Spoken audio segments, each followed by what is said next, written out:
Hello, we are here starting this new program, which John and I talk a lot about how we could exchange and be uh, close and exchange with you in these current times. And we talked about these monthly meetings. So it will happen last Wednesday of each month until October with different themes. And we would like record that and make it available in YouTube. So I ask you if it's okay for you. If it's not okay, you can just turn off your camera. What I do is keep it just me and John on the screen, also during the exchange, for not to have a problem about that, about your image, but you know that your voice will appear and it will be available. Okay. Well, I'm so happy to see all of you here, people I don't see for a long time. It makes my heart warm, and maybe it was the goal of that. We can meet together, to be here together, reflected, to know new people and exchange. The idea of this meeting, the agenda here will be John will talk a little about the subject today.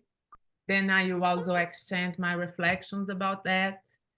Then we open and we exchange us together and questions or your reflections, your contributions for that. Okay. Today, you see, the subject is this really deep, and we can reflect about that from many, many different perspectives, is the contradictions of the current human civilization and the contributions of philosophy of dragon dreaming to overcome challenge. So we thought start with this really big subject to help us to think for the future and about it as human beings. So John, I pass for you, and also the chat is open. You can also write your reflections during the explanation here. You can write there. And while I am passing for John and he is preparing himself, we could maybe take a deep breath. A little pinakari. A pinakari. And pass for you, John. Thank you. And you got that. Yes. Well, welcome everybody. It's good to see you all. And it's good to be here because it's a very, very interesting time. And one of the things I feel is that at the moment, there is only one problem in the world. Only one. And that is that everything is a problem of development. It's either too little, too much, or development of the wrong sort. And what we see in Dragon Dreaming is that we talk about the three objectives, and they all relate to development. They relate to personal growth, they relate to community building, and they relate to service to the earth. And what we are facing at the moment is probably the biggest challenge in the history of the world. So what I want to do is to talk about climate change, which is, I feel that at the moment, climate change is our biggest world challenge. And it's a topic that both Liz and I will be talking about as a part of the Dialogues in Dragon Dreaming program that Liz has organised. And what I'm going to share with you is a series of slides that came about through the work of the Gaia Foundation in Western Australia, which was where Dragon Dreaming actually began. And what I want to share with you is that we need to be the change that we want to see in the world. We need to be the change that we are making. And that's a quotation from Mahatma Gandhi, Mohandas Karamchand Gandhi. There's a quotation here, which is really interesting, that we don't live on the surface of the earth. Rather, we live at the bottom of an ocean of air. And that is a quotation from the 6th century before Christ. Thales of Miletus was acknowledged as the first philosopher in the history of the world. He was a Greek living on the coast of Turkey. If we look at the world, what we see is that the size of the atmosphere compared to the size of the world, it's only a tiny covering that covers the surface. And yet, something has been happening to our atmosphere that should concern us all. You see, what we're going to look at is the changes in the climate of the earth over the last 400,000 years. What we see is with the levels of carbon dioxide, there you see the levels of carbon dioxide have gone up and down, up and down, up and down, between about 280 parts per million down to almost 180 parts per million. And what we see is when we look at that level of carbon dioxide, we can actually plot that against the temperature of the earth. And there's the temperatures over the same period of time. And you see there's a very close connection between the temperatures of the earth and the temperatures of carbon dioxide. So what we see is that when the temperatures rise, the amount of carbon dioxide in the atmosphere also rises. And we see it's oscillated between about 280, 300 parts per million down to about 180 parts per million. When it gets down to 180 parts per million, that is the time of an ice age. Now, that's what's happened over history in terms of the levels of carbon dioxide. But where are we now? And this is really a worry, because the current level of carbon dioxide is about 410 parts per million, which is higher than any other time in the last 400,000 years. But that's where it is at the moment. On current trends, the way the world is going, what's going to happen is this. That's going to be the level of carbon dioxide by 2050 on current trends. And if we get to there, the world temperature will be more than about 3.5 degrees higher than it was at any time in the last 400,000 years. The question is, what does that mean for us? Here is the last 10,000 years, and what we see is civilization has developed because we live in a period of stable climate. Here, there is the temperatures of the earth over the last 10,000 years. The first part of that is the end of the Ice Age, the last glacial period. Temperatures rose fairly quickly. And since then, the range of temperature you can see is the green. So that some years have been high, some years have been low. But the averages, which is the red line, shows that over the last 10,000 years, which has been the period of farming cultures on this planet, we developed farming just over 8,000 years ago. And farming has been developed and has depended upon a stable climate.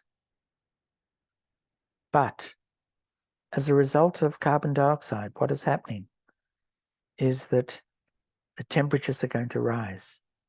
That's where they are today as a result of the industrial warming, the warming of the industrial period. What has happened, as we'll see in these slides, is that we discovered fossil fuels. And we've been digging up those fossil fuels and pumping them into the atmosphere.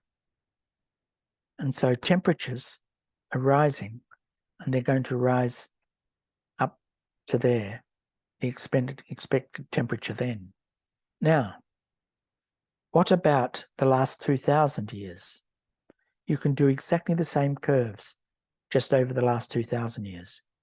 And recent climate change is exactly exceptional to the present trends.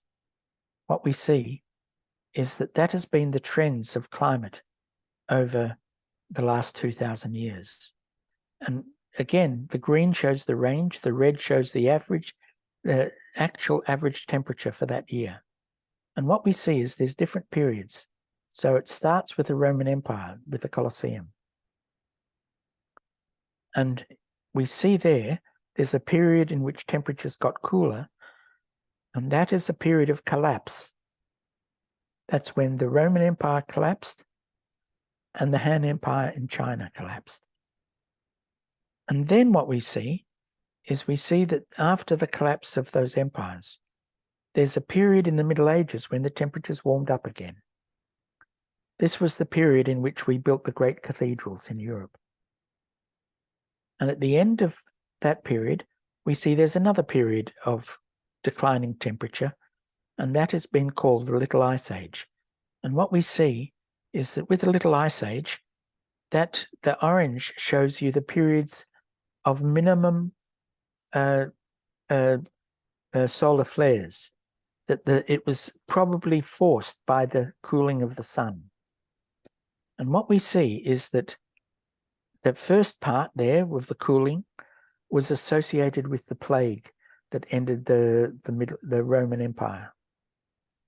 The second period of cooling was the plague in Europe, in which 1/3 of all people died in 2 years.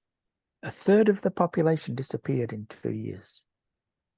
So that's the trend before the Industrial Revolution. And what we see is that shows you the growth in temperatures over the period of the Industrial Revolution, when we discovered fossil fuels and we started pumping through industrial warming these gases into the atmosphere.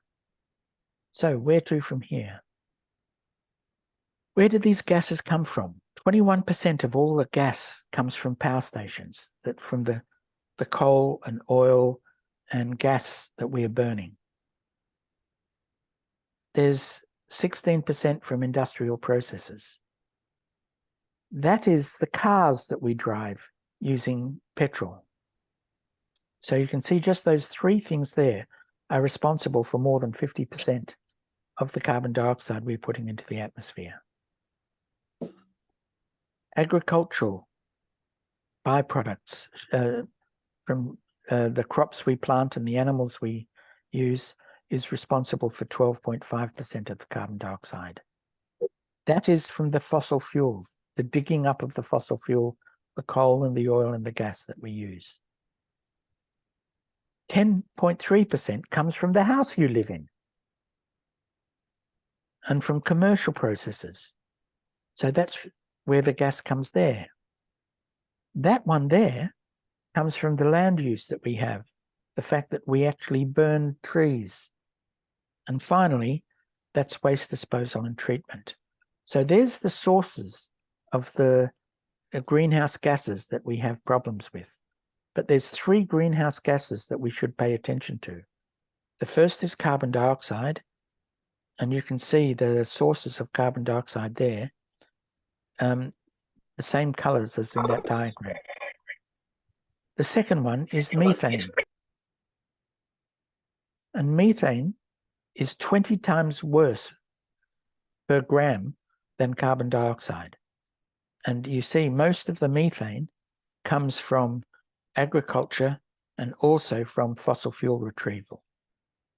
So there is the methane that we use. The final one is nitrous oxide. That is also, it's only 9% of the total greenhouse gases that we use, but nitrous oxide is a very big contributor to greenhouse warming.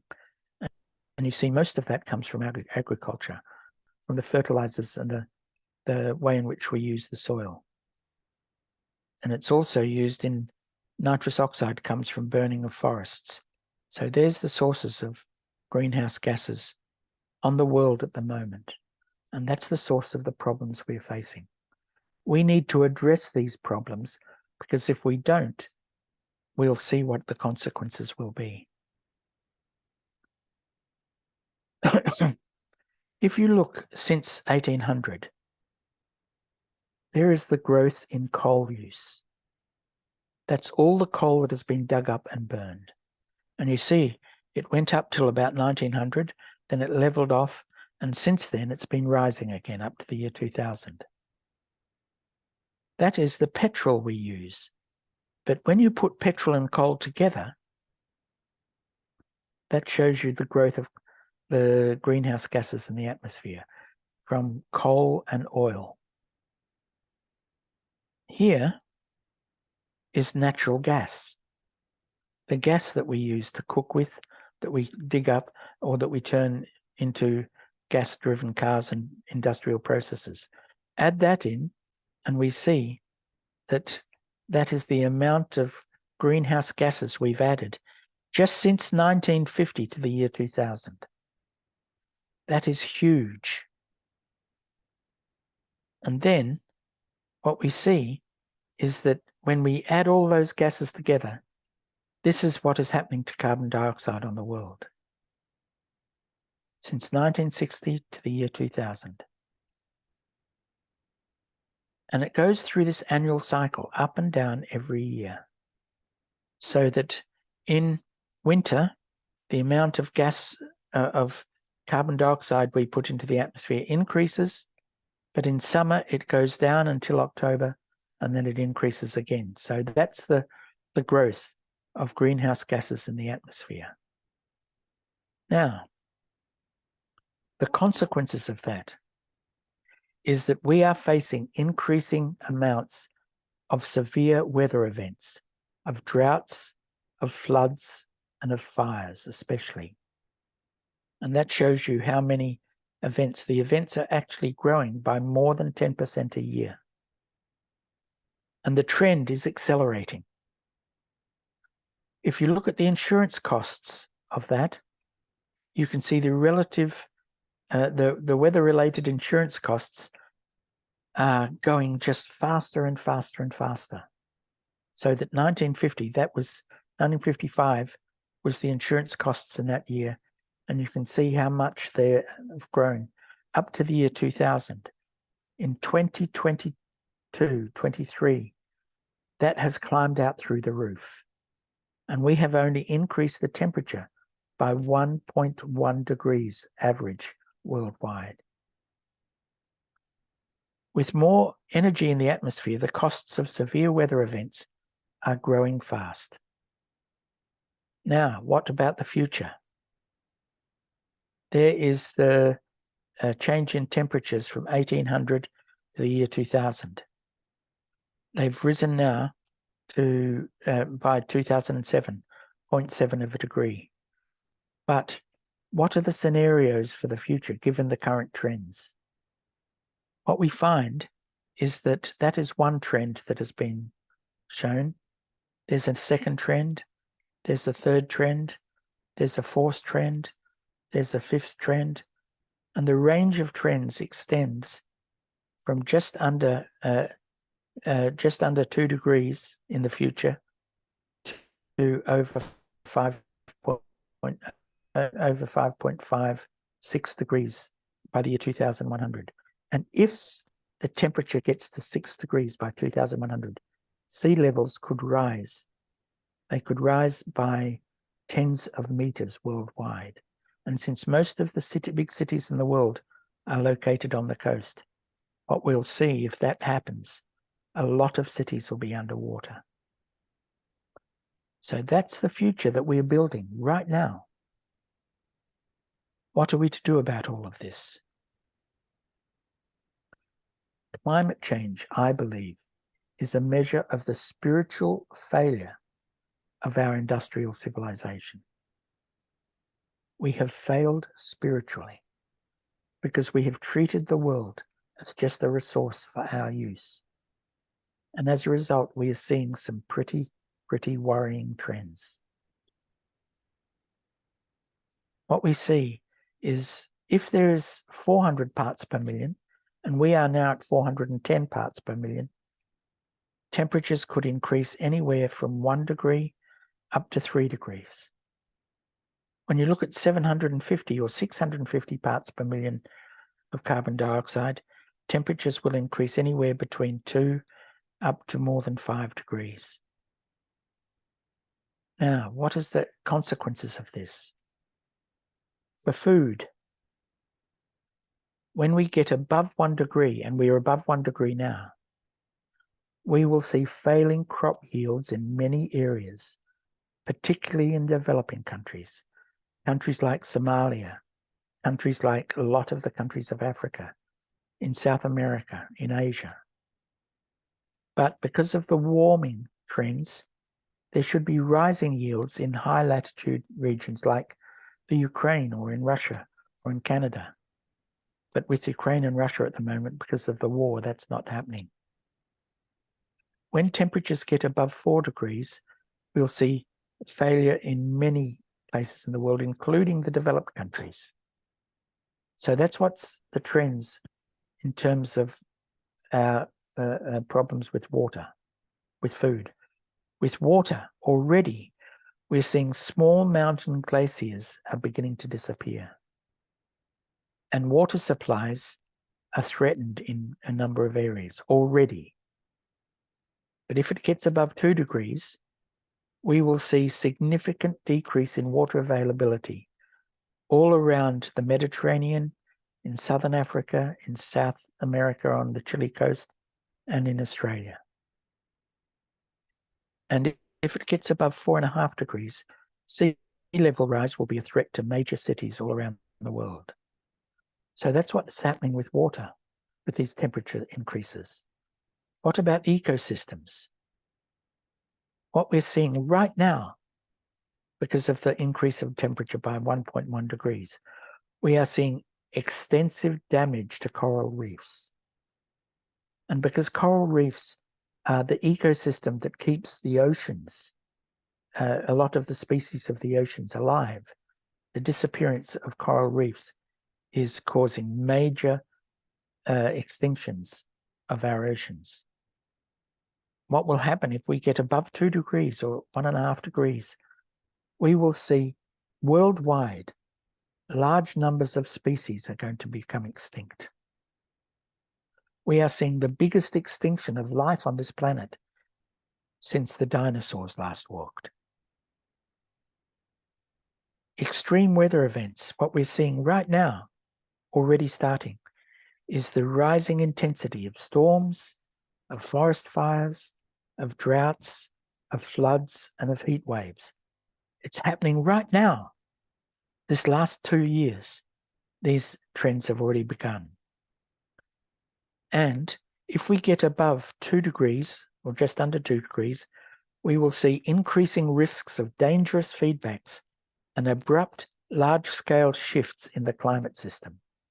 These large-scale shifts in the climate system threaten our food supplies. So this is the world that we're building for ourselves. The Stern report into climate change in Britain said that the business as usual strategy for dealing with carbon dioxide is the biggest market failure in human history.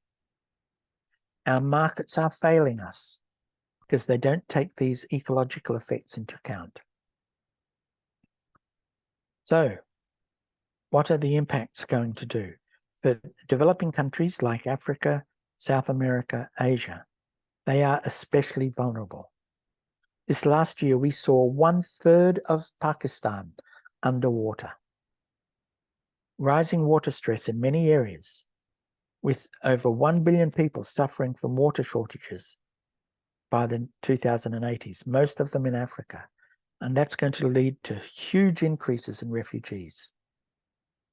Already there is 100 million refugees on this planet, and that's going to be nothing compared to what's going to be happening within people's lifetimes. There's going to be more agricultural impacts with falling farm incomes all around the world.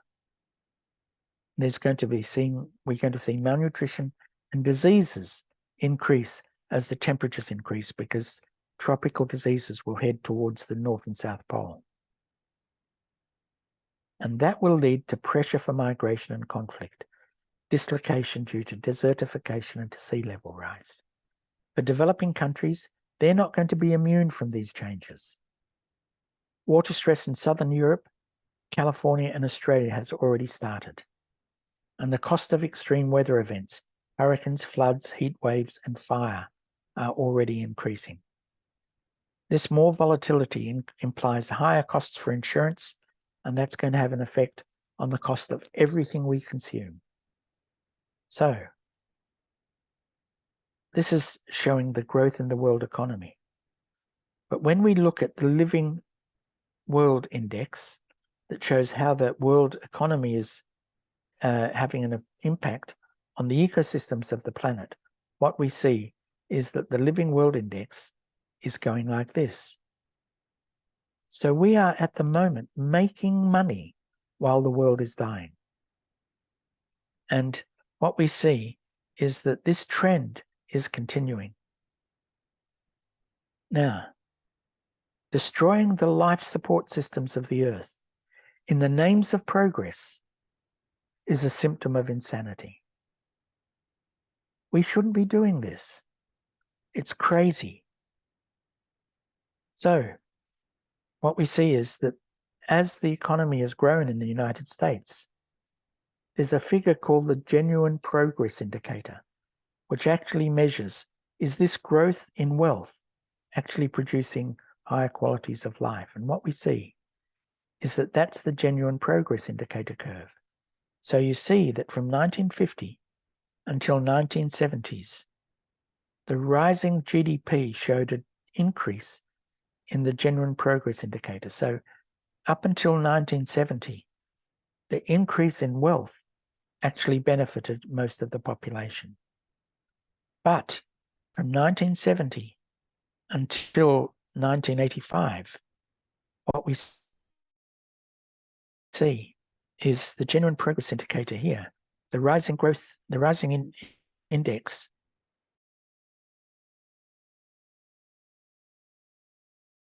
of the economy did not, the quality of life for most people stayed the same, even though the United States was growing richer. And then from 1985 to the present, what we see here is the rising gross domestic product, the wealth of the country, has seen a fall in people's quality of life. And that is still continuing.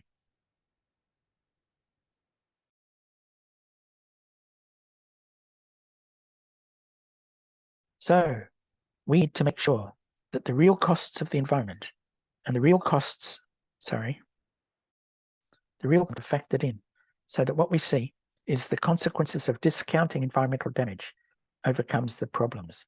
On a finite planet like the Earth, sustainability and equality are linked.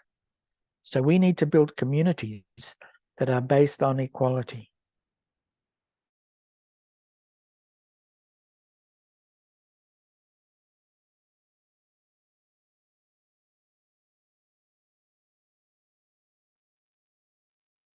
It seems John lost the So, connection. You come back. Yeah, here we are. This is about the ecological footprint. The ecological footprint.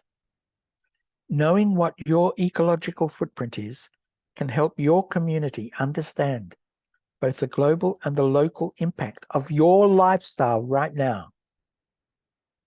This provides communities with a means to identify what your impact is and to work out strategies for taking care of the earth, of building projects that work in service to the earth. And the ecological footprint serves as an effective education awareness method for raising policies and making tools that assist in healing the problems that we've been talking about. What does this mean in terms of the ecological footprint? What we see is that if we were to distribute the ecological footprint of everyone around the world at the moment, it comes in at about 2 hectares of land per person. That means that you're allowed to have 2 hectares of land equivalent to service your lifestyle. Now you can see from this diagram, on the left are people who have a human development index that is very poor. On the right, the human development index is very high. And what you see is that if everyone consumed resources at the rate of the average person in the United States, we would need 7 Earth-type planets to support the current population. We cannot sustain the level of ecological footprint of the United States. And you can see that it's countries like Argentina that are close to the ecological footprint, but their human development index isn't very high.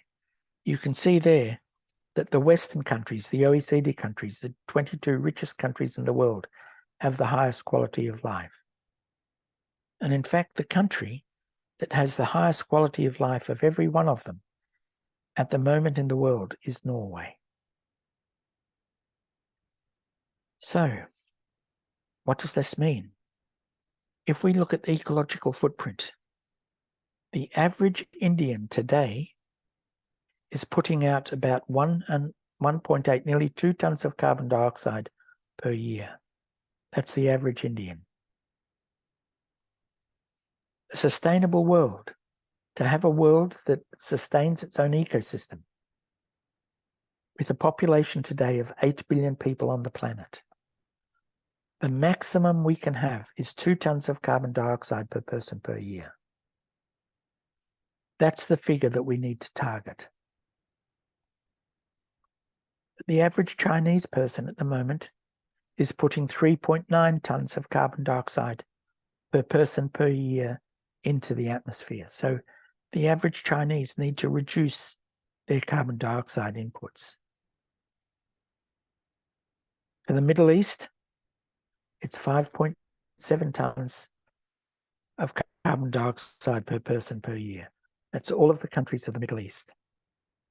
At the moment, the average for the world is 6.8 tons of carbon dioxide per person per year, which means that if we want a sustainable planet without mass extinction, we need to reduce our carbon dioxide production levels by 2/3.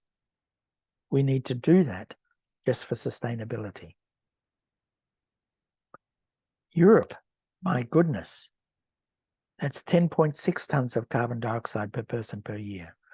That means the average person in Europe needs to reduce their carbon dioxide production by 80% to get to sustainability level. Look at this. South America, that's your figures. 11.1 tons of carbon dioxide per person per year. You need to reduce your levels of carbon dioxide production to produce a sustainable planet. North America, look at that. 23 tons of carbon dioxide per person per year. How far you are from sustainability. What that means is that 90% of the level of carbon dioxide per person per year in North America needs to be reduced to enable all people in the world to have a standard of living that's roughly equal. But unfortunately, Australia, my country, we need to do a big job. And so what we see at the moment is the people who are being exploited most are the people at the bottom of the heap. They're being driven by the people above them. And above that, you've got the fat cats like Australia and North America that are being carried by the rest of the planet. Now, we need to understand from all of this that the world is operating already as a single system. It's not one country versus another. It's the whole world system. And if we look at the world as a whole world system, what we see that, as I said, these problems are caused by development that feels human life is better than every other form of life. And the system has ancient roots. It began and now it has expanded to cover in the last centuries to cover the whole world. And the system needs urgent and rapid change. At the moment, this system is a parasite on the living body of the earth, and we need to shift it around to becoming beneficial to the living body of the earth, which is why I say every Dragon Dreaming project needs to be a project of service to the earth.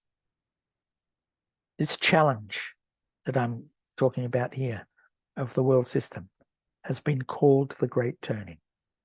We need the Great Turning. If we are going to have grandchildren who manage to have a standard of living even similar to ours, we need the Great Turning. If we look at the world as a single system, what we see is currently you can look at how much money per person people get in a year. It stretches from about $100 per person per year to $100,000 per person per year. So you can put all of the countries of the world along that axis. The second axis here is equality. At the bottom of that axis, you've got very, very high degrees of inequality within a country. It means when it gets to over 90, all of the wealth goes just to 10% of the population, and the rest of the population have nothing.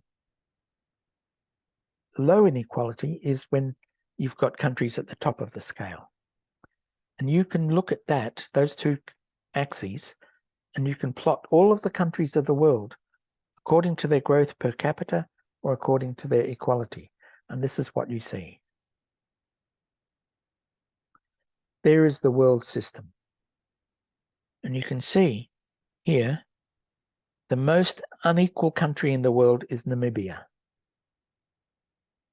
And Namibia, you can see, is also fairly low. The world average in terms of gross domestic product per person per year is about $9,000 per person per year. That's the average. If we distributed the wealth of everyone on the world equally, everyone would finish up with $9,000. But some countries have a lot more than that. You can see them on this side of the axis. And you can see that these can be distributed in three ways. Here, the OECD countries is the 22 richest countries of the world.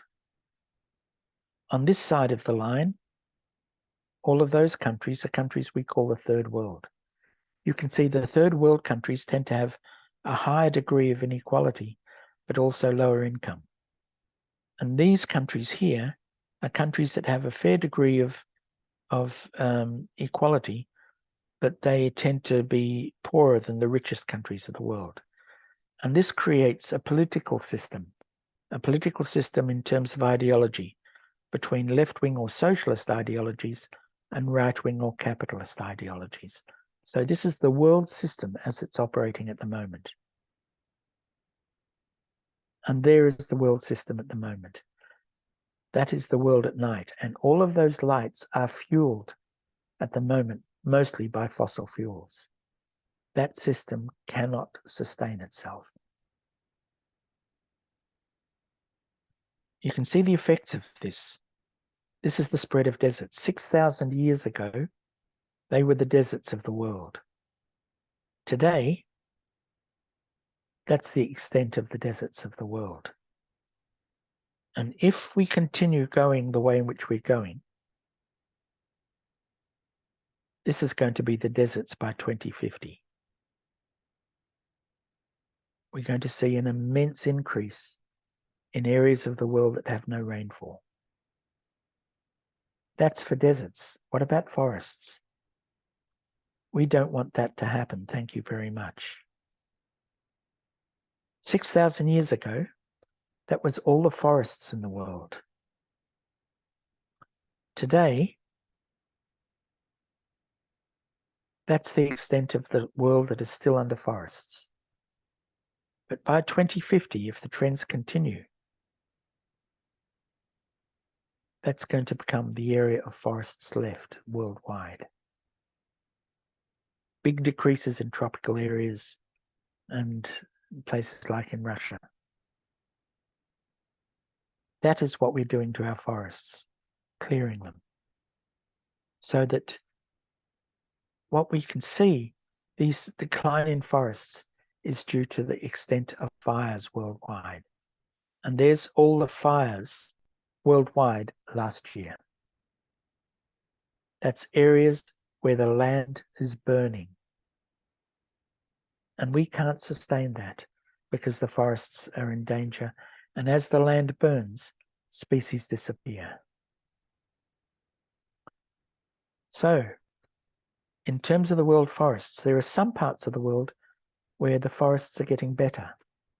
For example, in Europe, the amount of forests has increased by 4%. In North America, even in Australia and Japan and New Zealand, the forests have increased.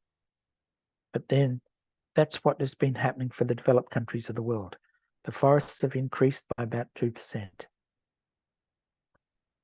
But in Asia, the forests have decreased by 6%.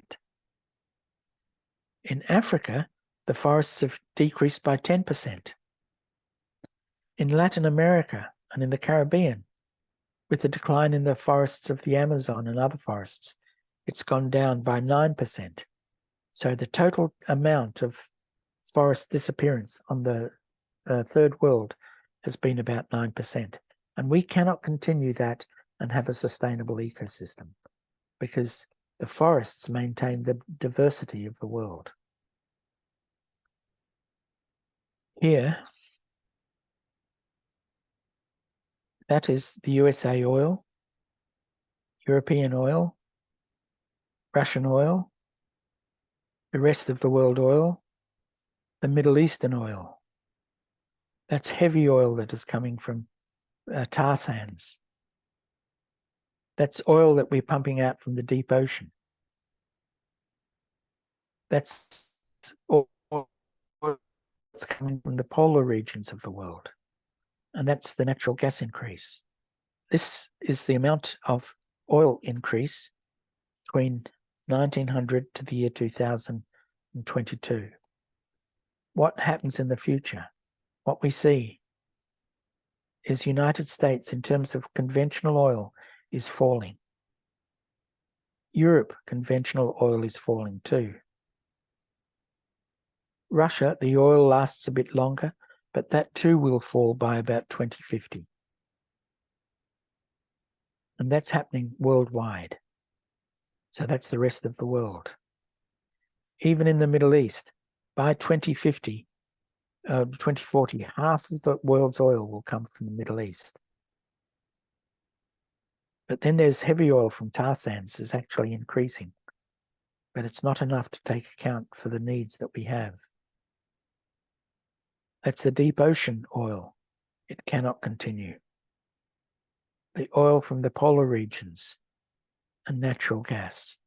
Now, if the trend continues as it has, the increasing oil means that we will see a cliff falling from about 2030. And that cliff will see a really rapid decline in the availability of natural gas and oil. Why is this happening? What we see at the moment is business as usual, is a drift towards a worldwide catastrophe that we're going to see happening. And the reason for this is that the storage and flows of carbon in the air are invisible to us. We don't see it. If we could see it, things would be very different. The community doesn't have enough to see what's happening to make a difference. And as a result of that, the government doesn't believe it has a mandate to act to try to prevent increasing carbon dioxide. And as a result, industry doesn't commit to the conversion to a carbon positive future. And that also feeds back to prevent the community from having an effect. So as dragon dreamers, You need to get your communities to undertake the changes that are needed if we're going to avoid a worldwide climatic catastrophe. This is what happens. This is based on a book that was published in 1972 called The Limits to Growth, and it's been extended up to the year 2023. That is the growth in world population. In 1900, there was 1.6 billion people on the planet. 2023, November last year, we now have a population of 8 billion people. That's the biggest increase in world population that the world has ever seen. The number of people in 1900 doubled and has doubled again and has doubled again. That shows you world food production. And you see that the world food production accelerated, but recently it has slowed down a little bit, so that there's a gap at the moment between food production and population.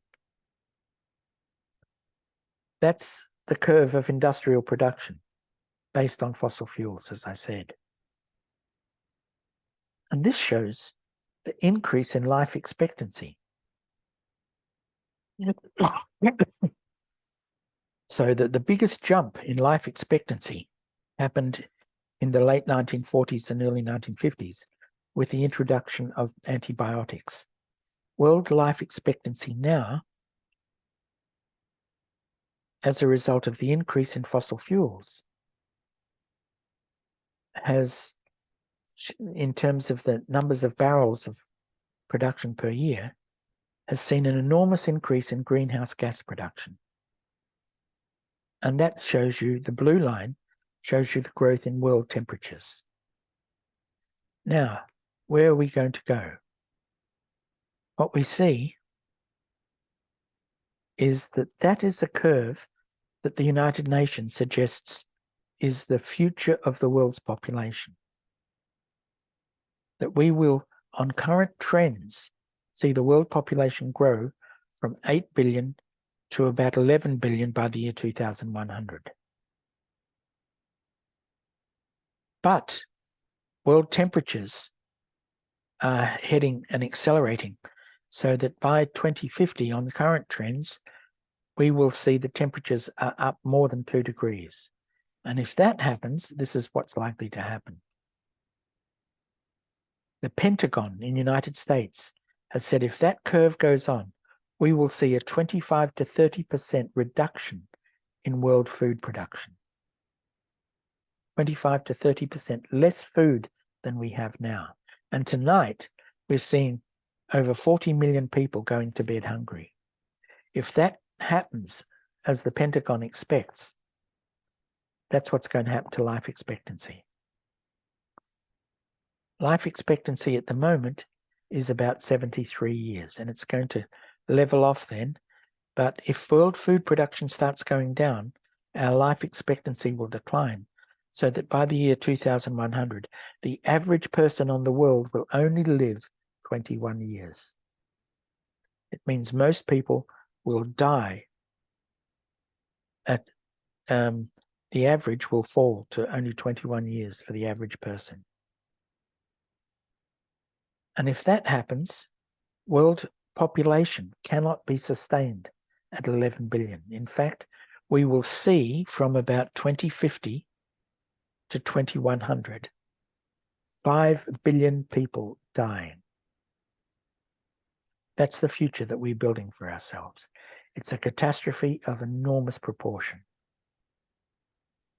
And with that population collapse, that's what's likely to happen to industrial production.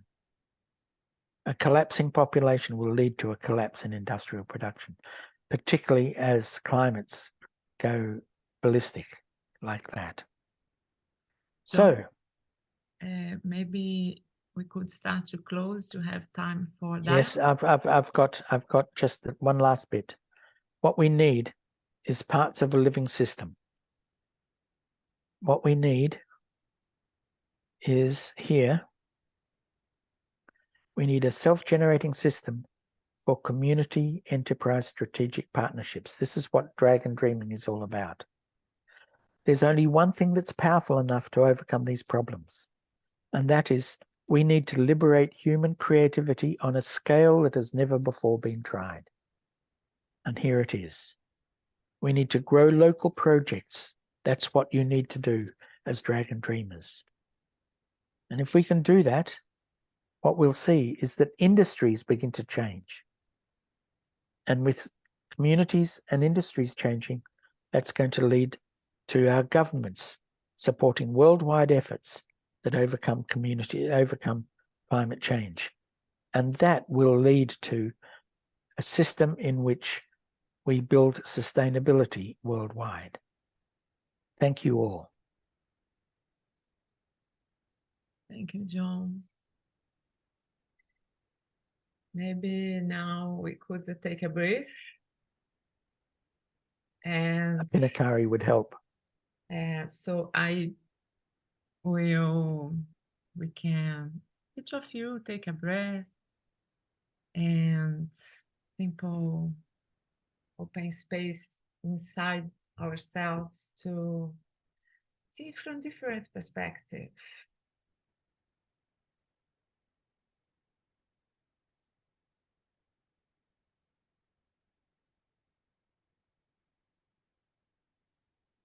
Maybe I will try to reduce what I talk. I would like to reflect with you before we open for our conversation.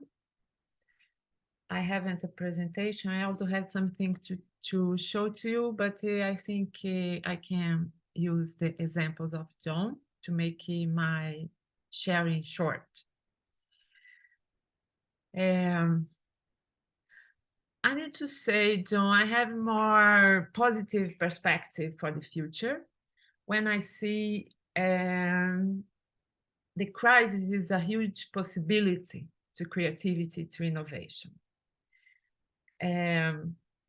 It's true, we are facing now the consequence. I don't think we will have this consequence in the future. We are living it now. And what we can do from now? I like to think the first contradiction is to think about future, about time, and how we see the time we have. What is our paradigm of time?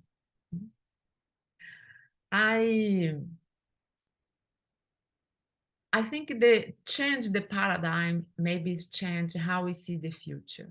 And it's not something that's waiting for us, like we have these catastrophes waiting for us and we arrive in this catastrophe. No, we are now seeing these dates, these numbers you share, and now we can do something.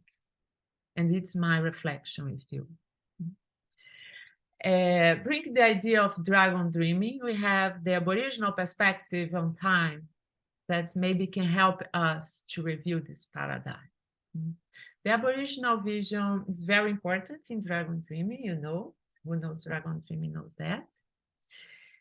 Maybe can help us to overcoming these contradictions and change this paradigm. Now, for the Aboriginals, there is a close connection between the non-linear time and dream time and the time or abstract time, which there is the time of past, present, and future, and there is broader time, which is the time of imagination and possible possibilities. And one is integrated with other. So how we can think about the possible possibilities for our future. Maybe it can bring some hope. And I also go a little bit deeper about this reflection, which is that reflecting about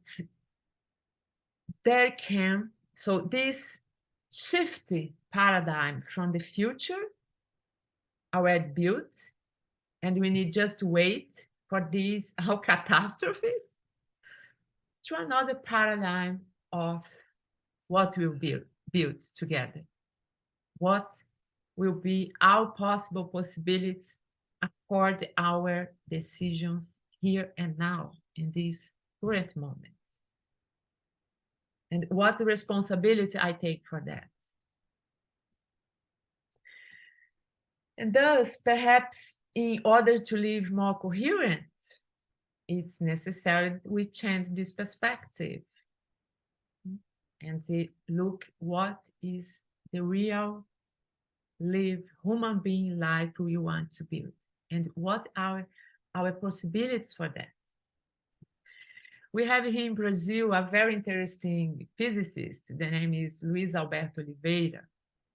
And he makes an interesting analogy to help us to think about that. He thinks of the universe as a chessboard, which the pieces are equivalent to all possible positions. So we have all possible movements to do. And the question is, some positions are possible in theory, in the chessboard, but not possible in the game, according to the rules. So the rules of the game prescribe some situations and not allowed others. For example, two opposing kings cannot be together in the game. So all positions are possible, but in the game, there are some possible movements. So the main point in the game of chess is that I don't know random moves. So the great chess players do not make abstract moves. They play with knowledge and strategy the moves that will lead them to triumph, to win. There is a selection of decisions that will lead them to probable results, which may fail or triumph. And with each move, they get more information for a new decision with strategy, from knowledge, from information. So the same we can apply to the universe for our life and the future. There are all possibilities. We can use the... I come back? So, I don't know what happened, but let's go. So we are exactly thinking about all possible movements we have in the universe. We can use our source, but we can do it strategically. It's the point for our success as a species. As John shows for us,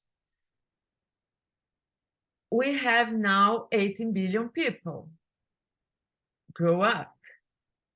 And it's the main point, the number of population in the world. We are many. Of course, we use more resources. We need to think about that because it's the reality we need to confront. We are a rise in our population, and we need to create strategy to deal with that.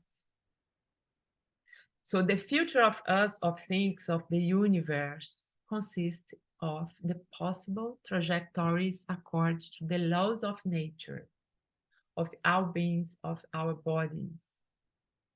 And we need to consider that in our choice to make the individual, community, and human civilization levels. We are many people. It's the point. We are 18 billion, and for 2100, we will be 11 billion.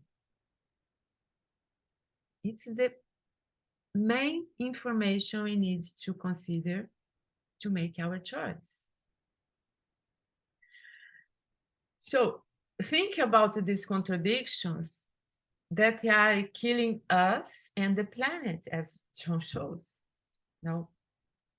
And then perhaps understand the future not as something already there, and that we will arrive inevitably, but look in the present, as I say, as the steps to produce this different path. What we can do for that. So if I can think from different perspectives about contradictions, and one perspective is when you see this rise population, is to think we are a successful species. No, we know approximately 7,000 years ago, we have a huge change in the world because a explosion of a super volcano in Indonesia. And it changed the climate, and the population fell for approximately 10,000 human beings. We are all descendants of that. And look, from 7,000 years ago until now, we triumphed as a species because now we are 80 billions. We are a kind of successful species. And the other point is, since then, we have reached 55% of the population living in urban centers. And in some way, this strategy has worked. And the projection is more people will live in urban centers. And there are some people consider that cities are a catalyst of innovation. Of course, in some perspective, because in this environment of cities, we are many people living together, really clusters. We need to create very good solutions. Maybe we need to think about that. How we can create solutions for cities because the population will grow up more and more. And see this perspective of population growth, it is a very important biological factor. Humans were able to operate environment in a way that growth was amazing successful. We are living really bad in some perspective, but we are growing. So then we can see one perspective here, one contradiction. At the same time, we have a succeed in population growth. At the same time, we can decimate ourselves, and we are decimating other populations of living through our actions. Because through our actions, we are killing other species. We are now entering a time when there are multitudes of solutions that need to be found. And this depends on our strategic vision at the present time. Which is why I share this data, and these data of John shared can bring us a wake up of what we need to do. Because in the future, there's a projection, but we can change this projection. The point is, now we are 80 billion people, and we are doing what we are doing. In terms of produce fields, of energy, consume, how we can change that? Because we are men. If each person in the world has a car, we'll have 80 billion cars. Imagine that. Regrettably, I fear that the decisions will continue to be stupid. No, especially, and it's other point important to think, by the rulers we have in the world.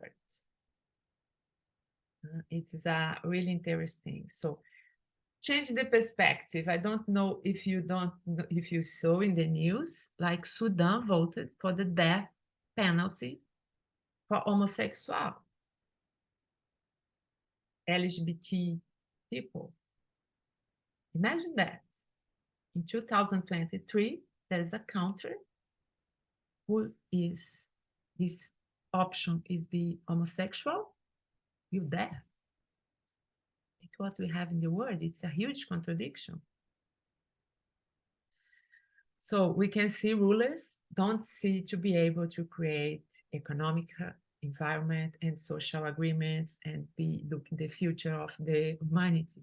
Need to be us as civil people and maybe media class, because also there is a huge contradiction in the world, which is from report of a foundation. The name is Oxfam.org. They analyze the inequality in the world, and it's a really recent report. They say they shows that just six rich individuals have the volume of resource that is divided among other 3 billion people. It's the point. Who is making the decisions, the strategies for the world? Imagine what kind of lifestyle these 6 richest individuals in the world have. Imagine that. Maybe we need to start a dialogue with this group. I wonder about that. Really wonder about that. So the philosophy paradigm of dragon dreaming is that we need to integrate and operate collectively and collaboratively. Maybe we need to invite these 6 people to work collaboratively. And how to articulate effectively for this collaboration. Maybe it's the point. We talk so much about collaborate. How we really can collaborate. How we can really create connections to create innovative decisions and good strategies for our future. In some level, it's wonderful to say, let's collaborate. But we are really doing that? It's my reflection. And also, as part of Dragon Dreaming philosophy, there is important aspect of Dragon Dreaming, this constant dialogue between individual and environment, between theory and practice. My plan, my idea, my strategy need to change while happen this dialogue between me, my decisions, and the environment, with others, with how I see the consequence of my personal decisions, my community decisions, or human decisions. How we really look at this dialogue constantly from each moment, present moment. And then we can change this catastrophic future. I need to say, who knows me knows I'm quite optimist, always. And it stimulates me to think creatively and maybe find the gaps which we can create innovative solutions. And where I talked about the cities, we need to think about that. Maybe not create illusion. We all live in the farm because we are many, and the cities will be the lifestyle in the field. Already is, but will be more. The projection is now we have around 10 to 20 mega cities in the world, depending on the cut we do. But in 2050, will be around 50 or 60 mega cities in the world, because the population will rise. People need to work, people need to eat, people need to move. So how we live in the cities with this amount of people? What kind of cities we will create? What kind of solutions we have there? And from this perspective, I bring other contradictions to think about. It's not easy to be a human being, to be a human being, critical human being, to think about these all contradictions. Nigeria is the country which is growing the most in the world. Nigeria, poor country. And about 40% of this population is illiterate. Imagine that. We'll have this country with many, many people, if they don't know to read. Can do something with that? So the contradiction is there are countries with extremely high levels of technology and education, and the countries in total precariousness. It's the contradiction we face. So how we can use these dates for our strategies?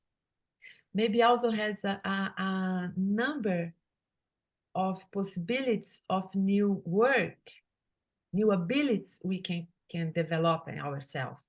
And it is also other interesting perspective, because if the population rise, the expectation of life will rise, of course, for those with minimal access of basic health and some education. It's not true the expectation of life will rise for people in Nigeria, for people in Sudan, or for some people in Namibia, and also here in South America. But for people who have a minimal access of basic health, the expectation of life will rise a lot. It's already done. So it means we will live more and we will be many.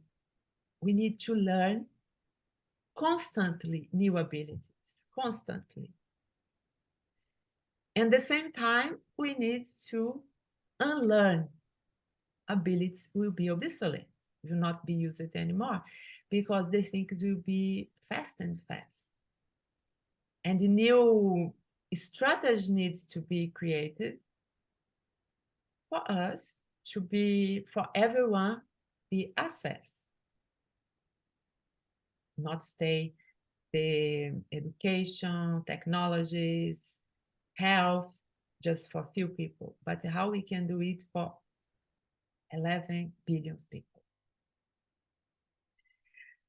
I think it's amazing to think about that, because, to be honest, it brings me hope to how we can really put in practice what we learn, the abilities to create this future. And we have a lot to do. And so I would like to talk a little bit more, but about that, I have another date, but I'll stop here and open a little bit for us to think and to share a little bit your perspectives, your ideas, how you feel now.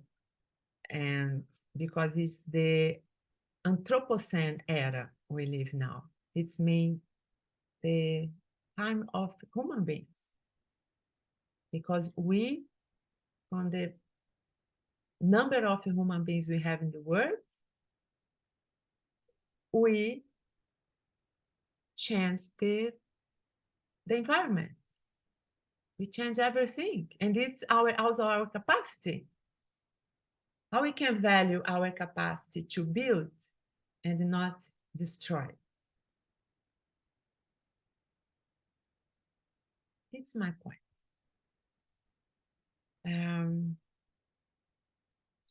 So let's open to talk, to dialogue. I have a question here. Louise asked me, I really like the idea to enter dialogue with the richest people in the world, to integrate them into developing solutions instead of constant creating more problem. Perfect. Did you have any idea and how to reach at least one of them to talk? So I have, it's a great idea. But first of all, I need to know these people. They don't be part of my world. It's the point. If someone knows these people, please invite them to dialogue and how we can do that. But it's the point. No, they are in their own life. I don't know where. But I cannot say my vision of that, and when I bring this question, is I cannot say for one person in Nigeria has no food, has no access, or some people here in Brazil, in favela, which try to survive to have at least one meal for a day, and say for them, think about the save the world. You understand my point? Because these people are trying to survive, to have at least one meal. I need to talk with who is using the resource, our source in the world.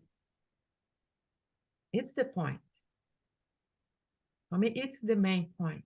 For we start to change, to down a little bit these contradictions. I cannot say we need to change the way we are consumed. Wait, who is really consuming so much? And maybe create strategy to affect this person, this group of people. It's bad because it's a group of people. When we say from this perspective, when we say about service to the earth, it is directly connected with personal development. Because if you didn't shift this paradigm, individual paradigm, we cannot think about service in the earth. If the paradigm of this group is just consume more and more and more. Pass through personal development.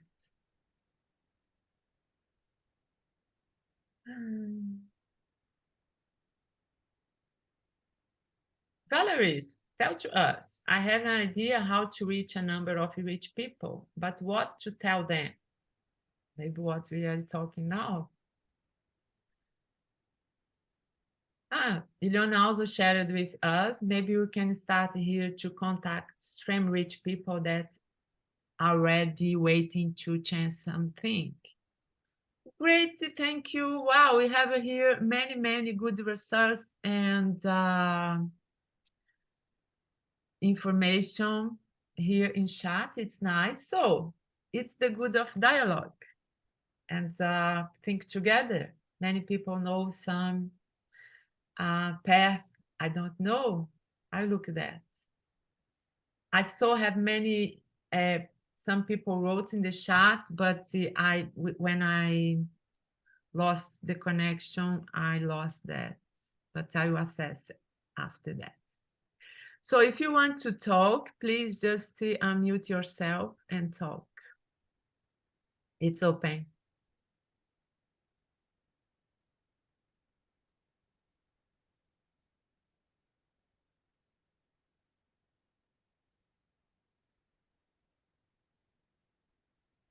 In terms of one thing I find of how to connect, there's a fact that can really help and that is that there's only 6 degrees, 6 links between any two people on the planet. It means that every person here knows somebody who knows somebody who knows somebody who knows somebody who knows the richest people in the world. All we have to do is to find those 6 links, and it's a question of communication. So let's activate those 6 degrees of separation. And if we can activate those 6 degrees of separation, maybe we can have that conversation that we were talking about.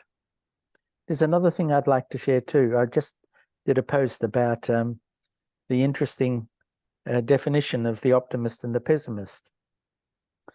The optimist is someone who believes we live in the best of all possible worlds. The pessimist is someone who's afraid that the optimist might be right. The other thing too that I find with the great turning that we're living through right now is that things are getting better and better and worse, faster and faster. So how can we use that acceleration for our own benefit, for building the sustainable sort of world that we're wanting? A world of personal growth for ourselves, a world of strengthening the communities that we're part of, and a world that works in service to the earth itself, for the flourishing and well-being of life itself. Thank you.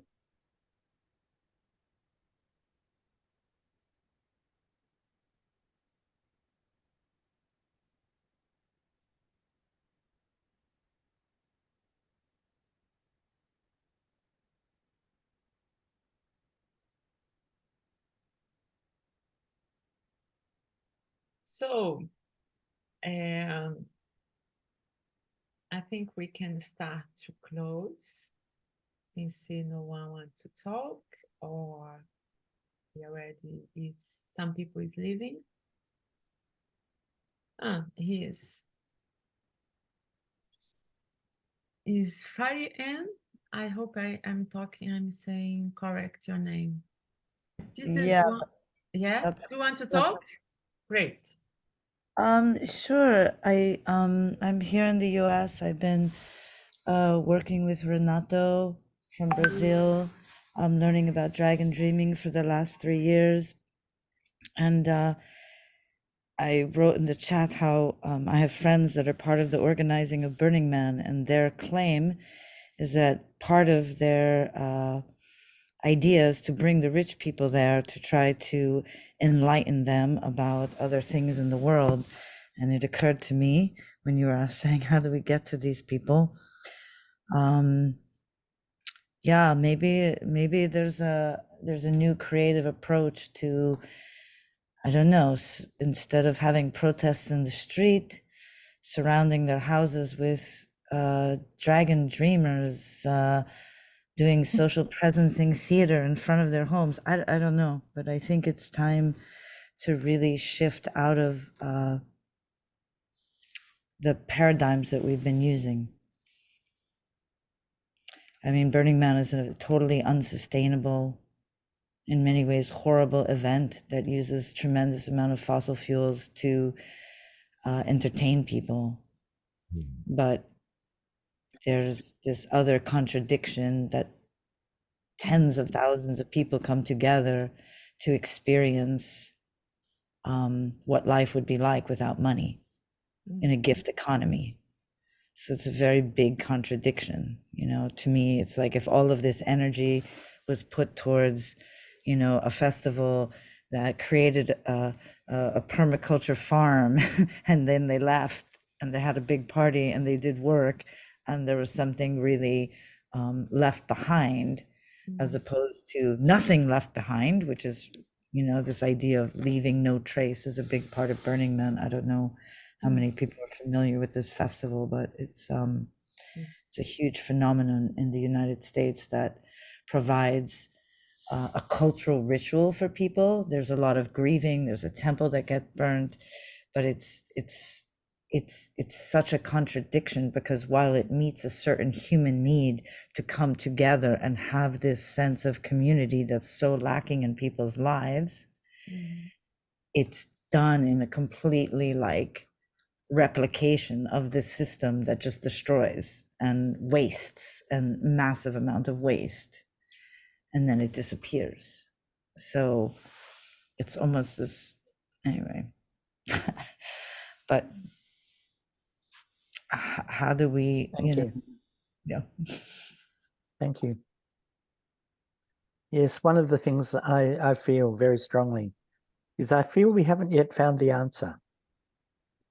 But I think if we get enough social creativity, if we get enough people who are prepared to step out and do the sorts of things that you're talking about, maybe in some remote corner of the world, something can change and we will see a development happening.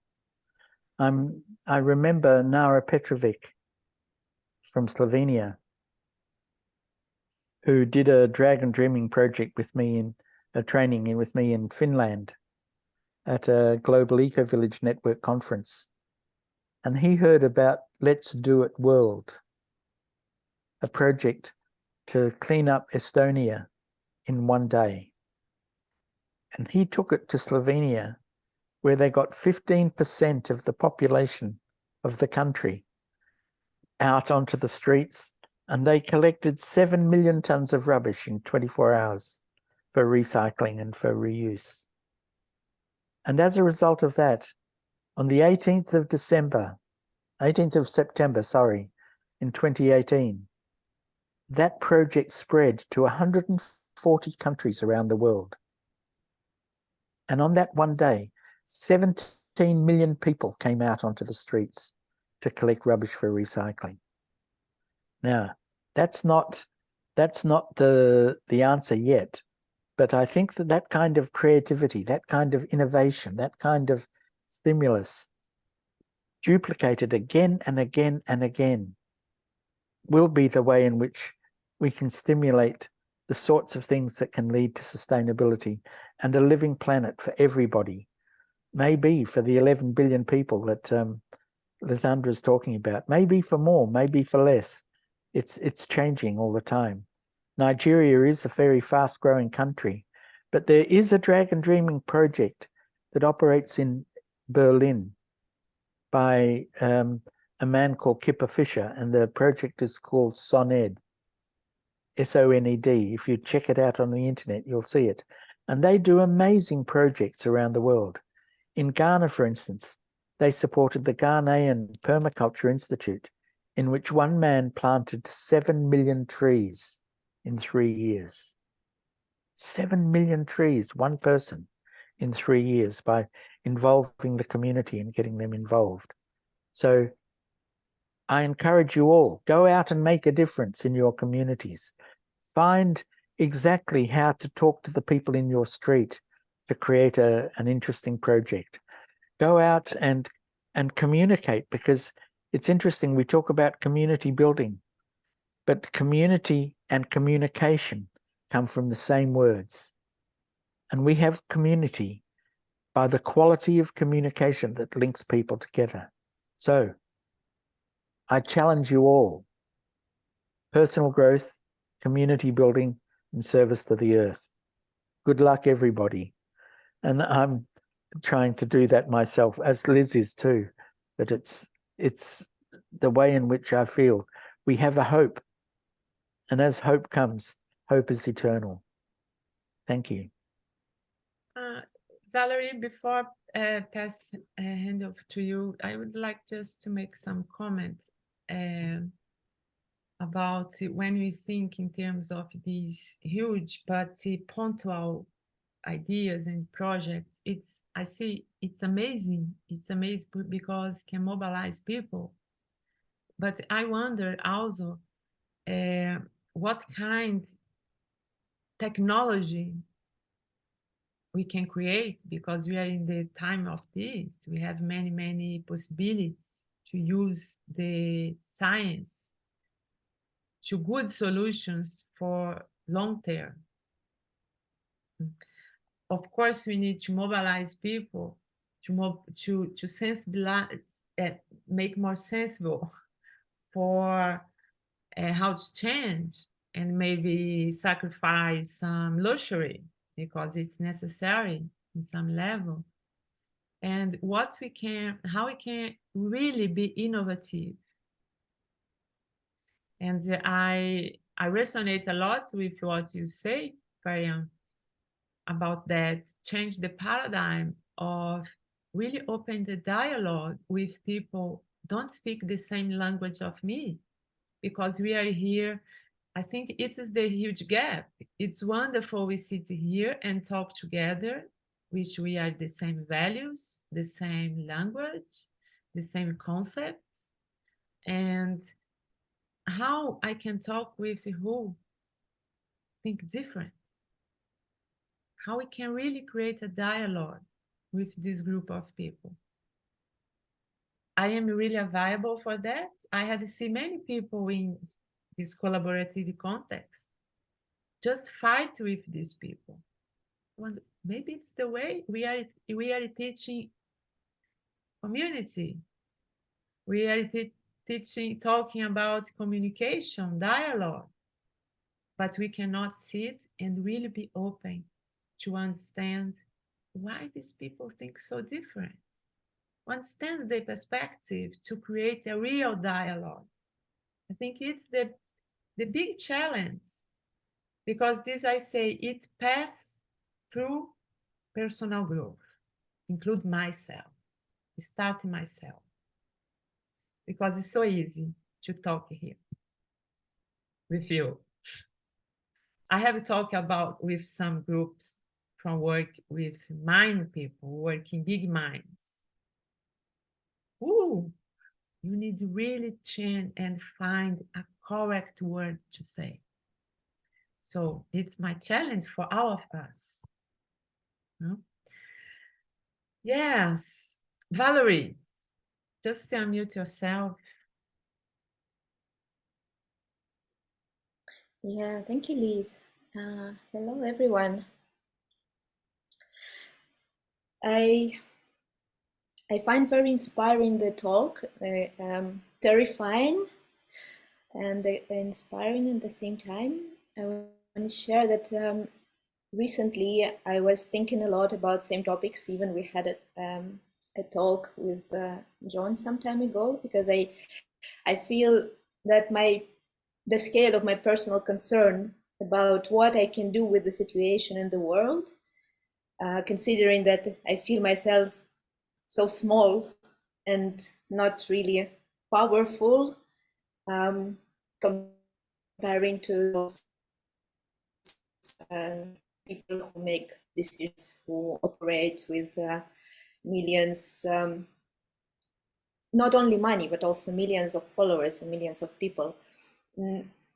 Meanwhile, I follow and I dive into the world of bloggers, for example, and I witness that there are people also who call themselves spiritual, and they really look very wise people who find a way to also become very rich, and millions of followers who are listening to them. And sometimes I look at their lives, and I'm also following those millionaires, spiritual millionaires, and I'm like, well, some things in their life are not really sustainable in terms of what we're talking today, about consuming and something.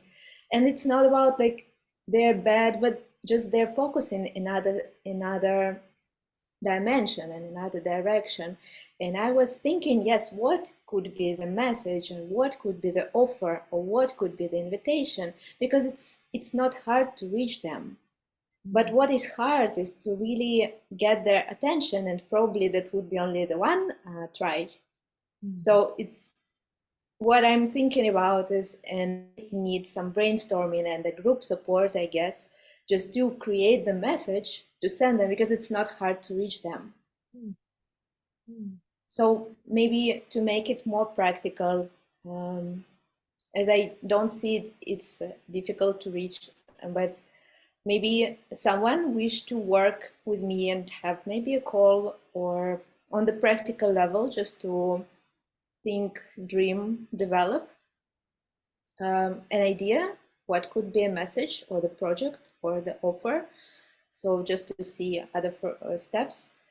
That's an invitation, and I post my contacts. So if you're interested, please write me a message, and then we have a call just to really come out of talking to like something maybe more creative and practical. That's one thing. And another thing is that talking about Burning Man, I like principles that they live in. And last year I joined Borderland, which is a Burning Man festival in Sweden. And it was a beautiful place in the middle of a forest. And I had a dream there that maybe next year I could make a dragon dreaming camp there, because there are a lot of like-minded people, and it's a very good place to grow and to meet. So actually today the registration for the Borderland is open, and I just registered this morning, and there is a lottery, so not everybody can go. But I just thought that maybe some of Dragon Dreamers who are in Europe are interested to come and meet there, and maybe to create our camp. And also when we will come, we can explore ideas of what we can do, because it's quite a regenerative environment in mines. So also please, but write me today, because it's we really need to register today. Maybe we can talk and see and meet. Like, it's not so much resources to meet and create a camp there. So yeah. I'm practical today. Perfect. I love that. Valerie, what's the date?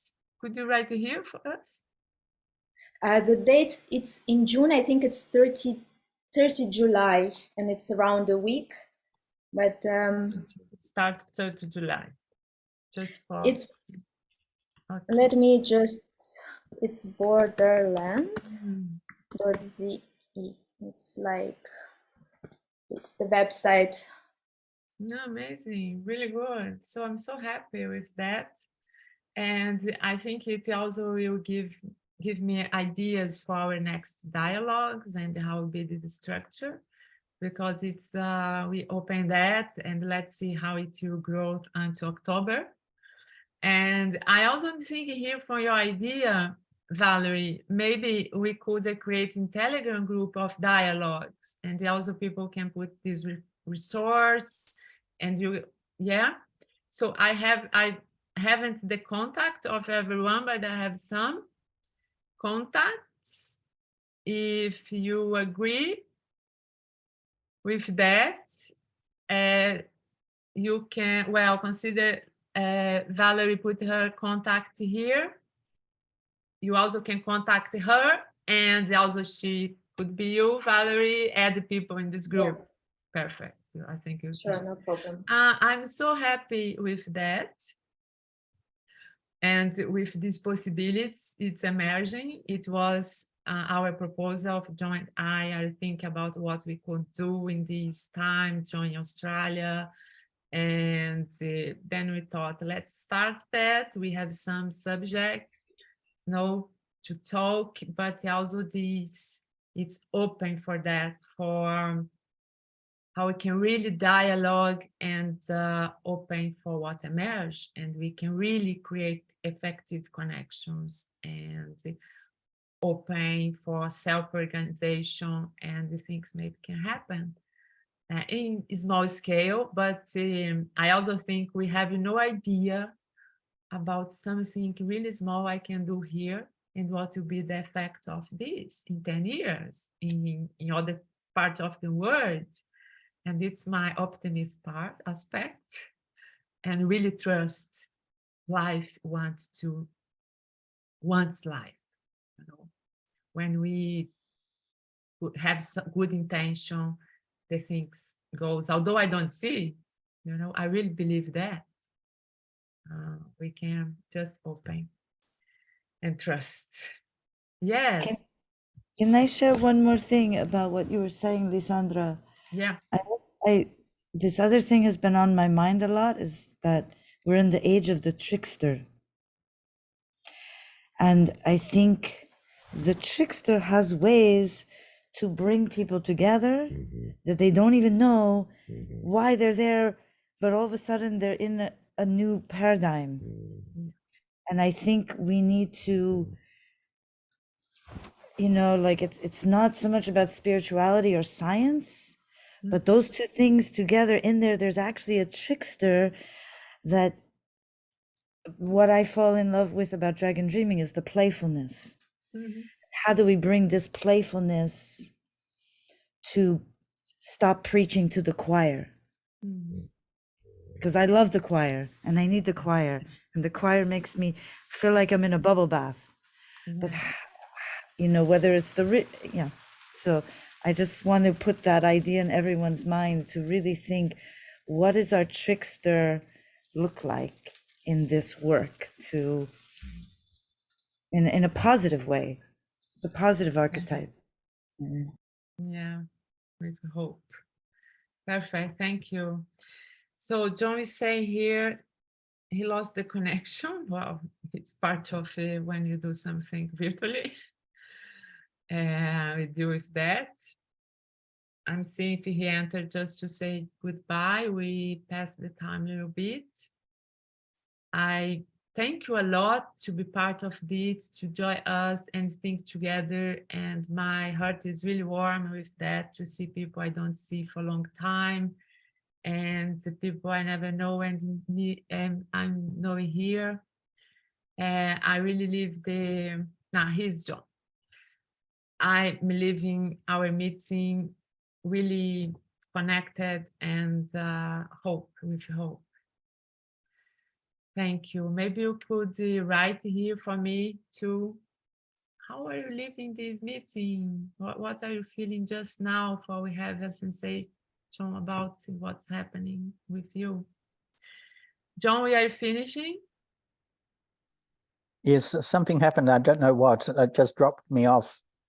Yeah. And so I celebrate everyone for being there. Thank you. Yeah, it's really good to see all of you. So our next meeting is 26th of April, the same time. I think today have some mistake about the time zone in Europe. I'm sorry about that. So you shifted the time, and well, but I'm happy you could manage and come, people from Europe. And we'll do that. We'll do the Telegram group, and there we can also exchange and reflect and make our community to think for create our future from now, from our present, just from to be here and now, what we can create, what will be our best possible future. Thank you. Exactly. Thank you Thank a you, lot. everyone. Have a very good week. See you next meeting, 26th of April. And in the next 4 weeks, go out and change your world. Good luck. Good luck with your projects. Could I take Thank a you. picture of our group? If you don't want, please turn off your camera. If you want in, just turn in. Yeah, yes, yes. Nice. Now I can see everyone. Great. Thank you. Bye. See you.